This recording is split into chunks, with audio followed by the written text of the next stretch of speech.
6:14 a.m. in the northern Negev desert. Air temperature 8 degrees Celsius. Wind from the northwest at 22 kilometers per hour. Steady, gusts to 28. 2 fire-starting setups on a flat section of exposed limestone hardpan, separated by 3 meters. Setup A, a commercially manufactured ferrocerium rod, a petroleum-based tinder cube weighing 8 grams, and a handful of dry Stipa capensis grass collected from the site the previous afternoon. Setup B, a bow drill set assembled entirely from materials collected within 200 meters of this spot over the preceding 72 hours.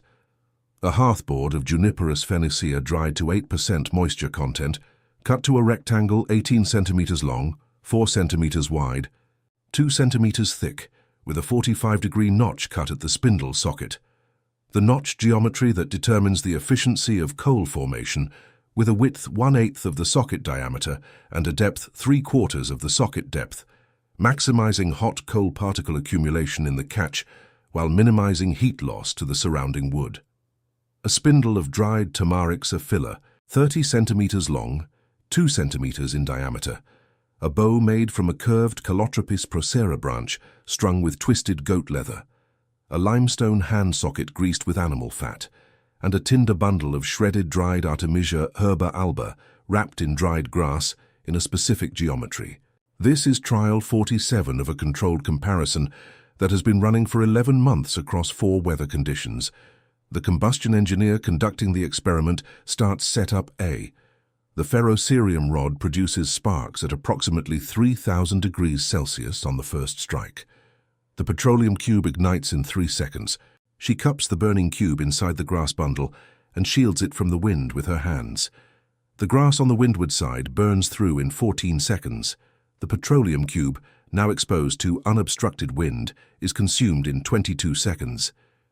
Total combustion time from first spark, 25 seconds. Residual thermal mass at the end, 0. No sustained fire, no coal bed, no recoverable combustion. She records the result and moves to setup B. She kneels, positions her foot on the hearthboard, wraps the bow cord around the spindle, sets it into the socket, and begins drawing the bow in long strokes. By stroke 20, brown wood dust accumulates in the notch. The contact temperature climbs through 200, 300, past 400 degrees. At 420, the wood dust auto-ignites. A dense, dark orange sphere forms at the base of the notch, approximately 8 millimeters in diameter, glowing with a color distinctly different from ferrocerium sparks, deep, sustained orange, carbon oxidizing at 450 degrees rather than iron at 3,000. A thin wisp of white smoke rises from it, carrying the sharp, resinous smell of alpha-pinene oxidizing. Not campfire smell, sharper, more resinous, the smell of one specific compound transforming at one specific temperature. The coal is fragile. It would shatter if touched directly, so the transfer to the tinder bundle is done by tipping the hearthboard at a precise angle, letting the coal slide from the notch onto the waiting bundle below, a movement that requires exactly the right inclination to slide without fragmenting. When it lands in the dense core of the Artemisia bundle and the operator folds the bundle closed and blows, a controlled, steady exhalation at approximately 10 to 15 liters per minute. Not a sharp puff. There is a sudden soft whoosh as the volatile aromatic oils in the Artemisia ignite simultaneously across the tinder surface, then a steady crackling as the denser stem material catches. Nothing like the sharp snap of dry grass. More like the sound of paper igniting than of wood. The bundle is in full flame. Time from first bow stroke to coal formation, 67 seconds. Time from coal to open flame, 12 seconds. This video documents what happened in all 47 trials across 6 performance dimensions when the complete fire starting system documented in the archaeobotanical record of biblical period nomadic encampments was replicated with full material accuracy and compared against the modern manufactured alternative. The finding is not that one system is better. The ferrocerium system with petroleum tinder produces fire in 8 seconds under calm conditions. The bow drill produces a coal in 67 seconds. Under calm conditions with manufactured tinder available, the ferrocerium system is faster, and that finding is unambiguous. But the experiment did not test only calm conditions. It tested the conditions under which fire is most critically needed: high wind, high humidity, depleted manufactured supply. Under those conditions, the comparison reverses. The bow drill system achieved sustained combustion in 44 of 47 trials across all conditions.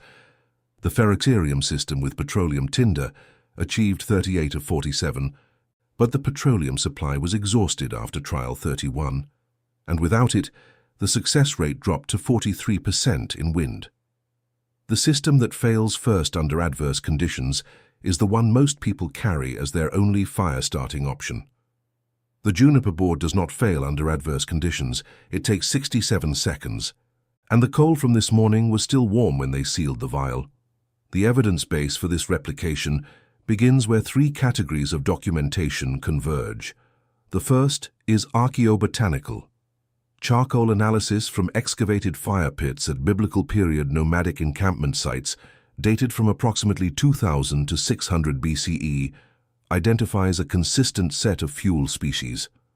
Acacia tortilis appears in over 70% of fire pit samples from the central and southern Negev. Tamarix aphylla appears in 50%, often combined with acacia. Juniperus phoenicia appears in 30%, concentrated at higher elevations in the northern Negev and Sinai highlands. Rhytama ratum in 25% as secondary fuel. Artemisia herba alba appears in trace quantities in the charcoal record, but substantially in ash residue analysis, consistent with its use as tinder and quick combustion kindling rather than sustained fuel. These are not hypothetical sources. They are carbon-14 dated charcoal fragments from documented fire pits. The second category is ethnographic. Contemporary Bedouin pastoral communities in the Sinai and Negev preserve fire-making practices documented by observers from the 1880s through the present. The bow drill method was photographed among Sinai Bedouin groups in the 1920s. The wood pairings match the archaeobotanical record, juniper or acacia hearthboards with tamarisk spindles. The tinder preparation matches. Shredded Artemisia herba alba. The keyhole fire structure geometry matches stone arrangements at excavated biblical period sites. These are direct observational matches across a 3,000 to 4,000 year temporal gap, mediated by continuous habitation of the same territory using the same materials. The third category is textual. Genesis 22 describes Abraham carrying fire and wood, documenting fire as a portable maintained resource, rather than something created fresh at each use. Consistent with the Bedouin practice of maintaining a smoldering coal during travel and using the bow drill only when the maintained source is extinguished. Exodus 3 describes a bush that burned without being consumed, consistent with the combustion characteristics of Sinai acacia species that produce dense, long-burning coals glowing for extended periods without visible flame. 1 Kings 18 describes a sacrificial fire with structural requirements consistent with the keyhole fire structure, and its demonstrated ability to sustain combustion even with elevated fuel moisture. These texts document an operational context, fire as daily infrastructure in desert nomadic life, that defines the parameters against which any replication must be evaluated. The 6 performance dimensions were defined before testing began. Dimension 1, ignition reliability across 4 weather conditions. Dimension 2, time to sustained fire. Dimension 3, fuel efficiency and thermal output per gram consumed. Dimension 4, wind resistance of the established fire. Dimension 5, field repairability of the fire-starting equipment. Dimension 6, operational range independence from manufactured supply. Each measured as a specific variable with documented methodology. The first dimension produced the most counterintuitive result. Under calm air below 5 km per hour, the ferroxerium system with petroleum tinder achieved 100% ignition. The bow drill achieved 91%, the failures attributable to operator fatigue, and 1 hairline hearthboard crack. Under calm conditions with manufactured tinder, the ferroxerium system is more reliable. That finding is in the data and stays there. The reversal begins at moderate wind. At 15 to 25 km per hour, the ferroxerium system with petroleum tinder held at 92%, but with natural tinder only, it dropped to 58%. The failure mode is specific. Each ferrocerium spark lasts 1 to 3 milliseconds. At 3000 degrees, that duration is sufficient to ignite stationary tinder in calm air. At 20 kilometers per hour, convective cooling removes the transferred heat from the tinder surface before local temperature reaches cellulose ignition point. The spark is hot enough. It is not long enough. The bow drill does not produce sparks. It produces a coal with a mass of 0.3 to 0.5 grams that maintains surface temperature above 400 degrees for 60 to 90 seconds after formation. When transferred to the tinder bundle, a movement requiring a precise board angle because the coal shatters if it impacts with force, the bundle's geometry becomes critical. The dense core of shredded artemisia contacts the coal on all sides. The loose outer layer of grass stems acts as a wind diffuser, breaking ambient wind velocity before it reaches the combustion zone. The developing flame is aerodynamically protected during the critical first 8 to 12 seconds of combustion. At moderate wind, the bow drill achieved 93%, 2 points higher than calm air, because wind improved combustion airflow during the blowing phase. At high wind above 35 kilometers per hour, the ferrocerium with petroleum tinder dropped to 43%. The bow drill achieved 96%, the highest rate of any condition, with the single failure caused by a gust shifting the hearthboard during coal transfer. In post-rain humidity above 80%, the bow drill achieved 89% as increased friction resistance extended coal formation time, but did not prevent it once the friction interface temperature exceeded boiling point and drove surface moisture from the contact zone. Aggregate ignition reliability across all conditions: bow drill 94%, ferrocerium with petroleum tinder 83%, ferrocerium with natural tinder 37%. The second dimension contradicted the assumption that faster ignition means faster fire. Sustained fire was defined as combustion maintaining itself for 10 minutes without tending. The bow drill system averages 67 seconds for coal formation, 12 seconds for tinder ignition, and 3 minutes 40 seconds for fire structure establishment, 4 minutes 59 seconds total. The ferrocerium system averages 6 seconds ignition with petroleum tinder, plus the same 3 minutes 40 seconds for structure, 3 minutes 46 seconds total under calm conditions. The ferrocerium system is faster by 1 minute 13 seconds in calm air. Under moderate wind, the ferrocerium averaged 5 minutes 20 seconds due to windward shielding adjustments. The bow drill averaged 5 minutes 4 seconds, 16 seconds faster, because the keyhole fire structure channels wind into the combustion zone rather than requiring defensive shielding. Under high wind, the ferrocerium achieved sustained fire in only 26 of 47 attempts at an average of 8 minutes 12 seconds. The bow drill achieved it in 45 of 47 at 5 minutes 11 seconds, 12 seconds slower than moderate wind, because the keyhole structure performs optimally in the 15 to 45 kilometer wind range it was developed for. The third dimension quantified fuel performance. Acacia tortilis, the dominant species in the charcoal record, measured 18.5 megajoules per kilogram by bomb calorimetry. Standard commercial firewood averages 15 to 17. Acacia's higher lignin content produces denser coal structure retaining thermal energy longer. Tamarixophila measured 16.8, with a longer flame phase suited to rapid boiling. Artemisia herba alba measured 14.2, with combustion 4 times faster due to fine fiber structure, thermodynamically optimal for the initial fire establishment phase. Dried domestic goat dung, documented in Ezekiel as standard cooking fuel and confirmed in current Bedouin practice, measured 11.4, available at any location where herds are present. But efficiency depends not only on fuel caloric content, but on how completely the fire structure extracts it. The keyhole fire structure, a roughly circular stone chamber 40 centimeters across with a narrow wind-facing channel, implements the Venturi principle at field scale. The narrow channel compresses incoming wind, accelerating airflow and delivering combustion oxygen at the fuel base at a rate 40% higher than ambient wind provides to an unstructured fire. This increases combustion temperature by 80 to 100 degrees. shifting fuel chemistry from incomplete combustion to complete oxidation. Measured result, 23% higher thermal output per gram of fuel consumed.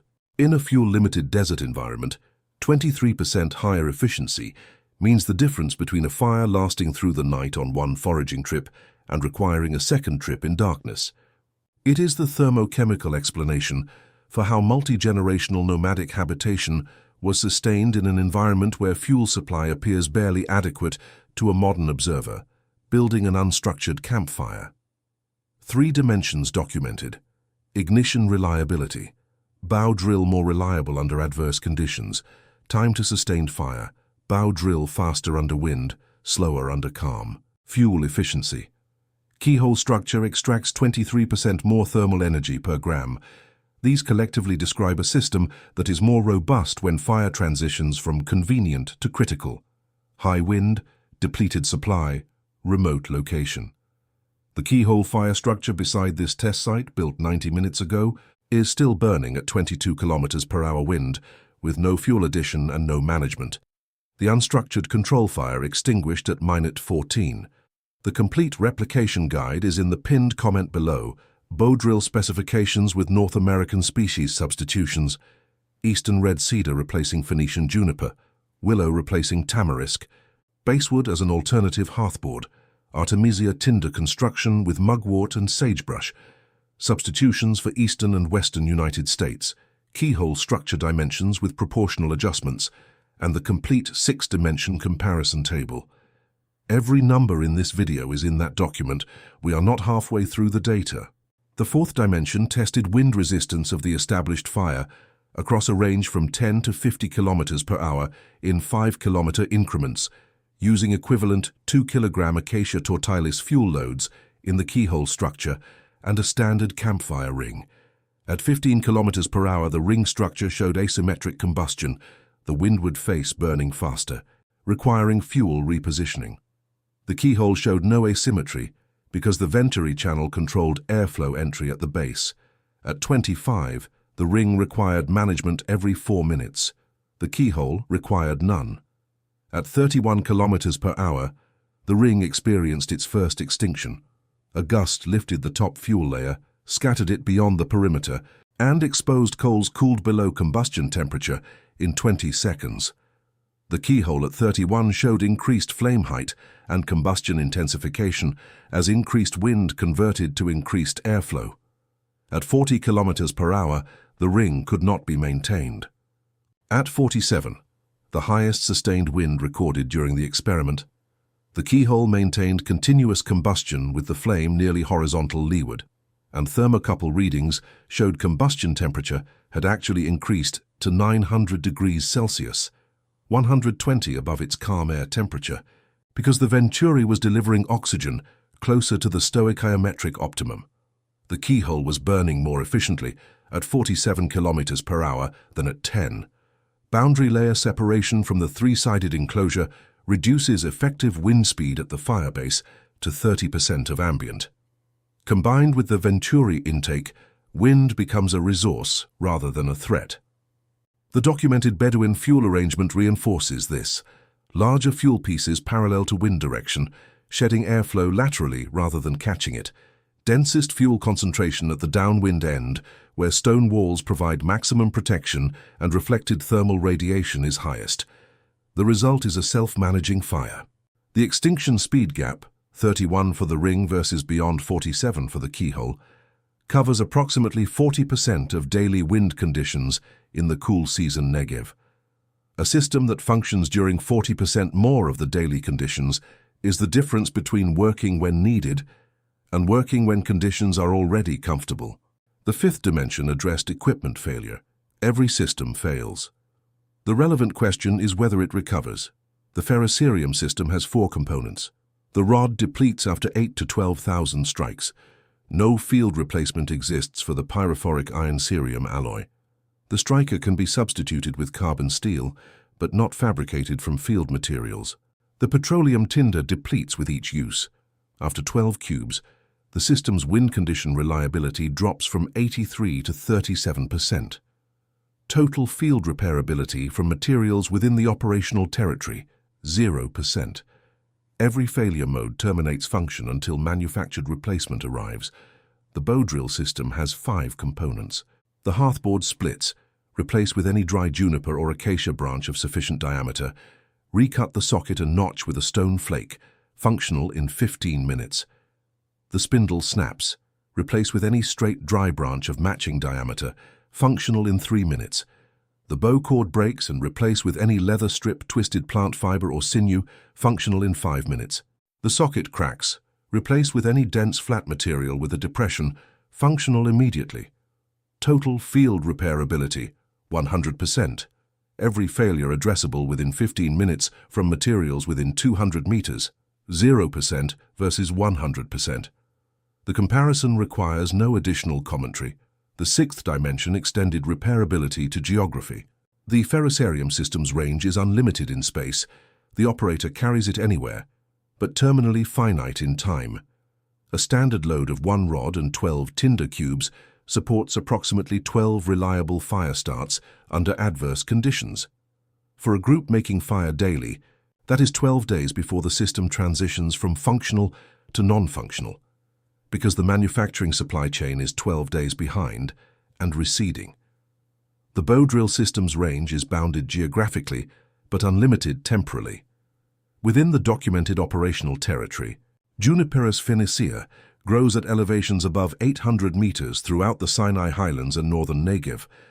Acacia tortilis is distributed across the entire central and southern region at densities sufficient for both fuel and hearthboard material, and its coals, when fully formed, glow deep orange-red, almost transparent at the surface where the carbon lattice has been fully oxidized, with a faint blue flame hovering 2 to 3 millimeters above the coal surface, where carbon monoxide is burning to carbon dioxide at the coal-air interface, visually distinct from a standard campfire log coal that burns darker red, more opaque, its surface partially insulated by grey ash that reduces thermal output per unit area.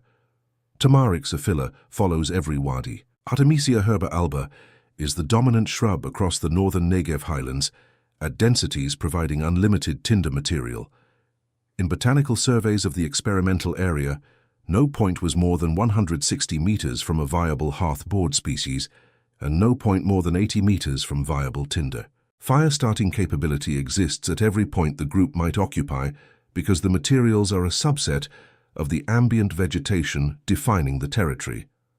The range does not degrade with use because materials are sourced locally at each use point, not drawn from a carried supply. The ferrocerium system can go anywhere but runs out.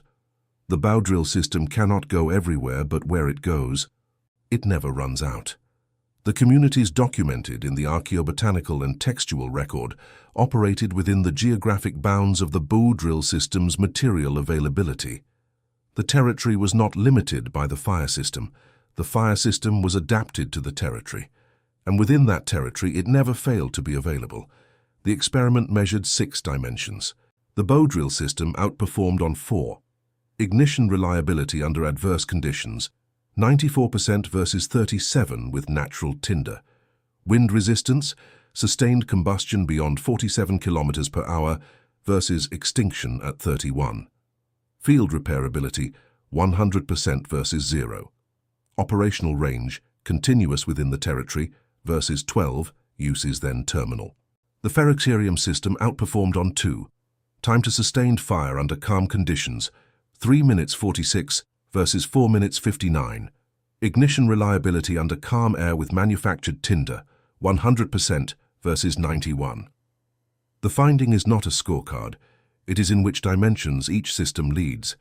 The 2 dimensions favoring the ferrocerium system describe performance when conditions are favorable and supplies are available. The 4 dimensions favoring the bow drill system describe performance when conditions have degraded and supplies are exhausted. One system is optimized for when fire is easiest to make. The other is optimized for when fire is hardest to make and most necessary to have. The relevant specification of any system intended for use where failure has consequences is its failure profile. The bow drill fails when required vegetation is absent, predictable, mappable, avoidable through route selection. The ferrocerium fails when manufactured materials are depleted, certain, inevitable, irreversible in any extended operation beyond resupply. Predictable, avoidable failure versus certain, inevitable failure. That is what the 6 dimensions measure when they are read together, rather than as isolated comparisons.